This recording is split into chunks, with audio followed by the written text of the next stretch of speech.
इस्लाम जो बुनियाद पंजन शयुनि ते आ।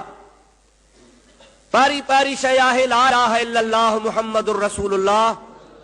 उन खां बाद में नबी पाक फरमाइनि था इस्लाम जी बुनियादी शइ आहे नमाज। टे नंबर ते इस्लाम जो बुनियाद जंहिं शइ जे मथां रखियल आहे उहो आहे ज़कात मालदार ते। चौथे नंबर ते अल्लाह ताला जी ज़ात बाबरकात रमज़ान शरीफ़ जा रोज़ा। ऐं पंजे नंबर ते मालदार जे मथां अल्लाह ताला हज फर्ज़ फरमायो आहे। अवां ॾिसंदव त इहे पंज ई शयूं जेके इस्लाम जो बुनियादी रुकन आहिनि उन्हनि मथां रोज़ो बि अल्लाह ताला जी ज़ात बाबरकात मुस्लमाननि जे मथां फर्ज़ कयो आहे। पर रोज़े में शर्त इहो आहे त रोज़ेदार तंदुरुस्त हुजे, बीमार खे रोज़ो रखण जी मोहलत आहे, माफ़ी आहे, एतिरा ॾिहाड़ा जेसीं ताईं हू चङो भलो थिए। सिहत खां बाद ओतिरा रोज़ा हुनखे वरी कज़ा करणा आहिनि।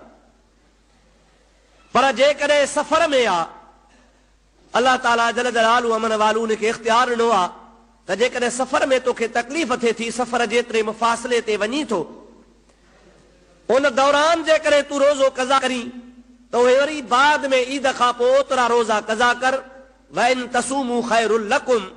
पर जेकॾहिं सफ़र जी हालत में बि अवां रोज़ो रखो त भलो अथव, रुख़्सत आहे अल्लाह ताला जे तरफ़ खां। बीमार माण्हू अहिड़ो बीमार आहे जो हुनजे सिहत जो आसरो ई कोन्हे। के अहिड़ा मूज़ी मर्ज़ हूंदा आहिनि जंहिंमें माण्हू मुब्तला थींदो आहे ऐं उन खां वरी हुनखे सिहत तंदुरुस्ती मिलण ज़ाहिरी तरह बहाल नज़र ईंदी आहे।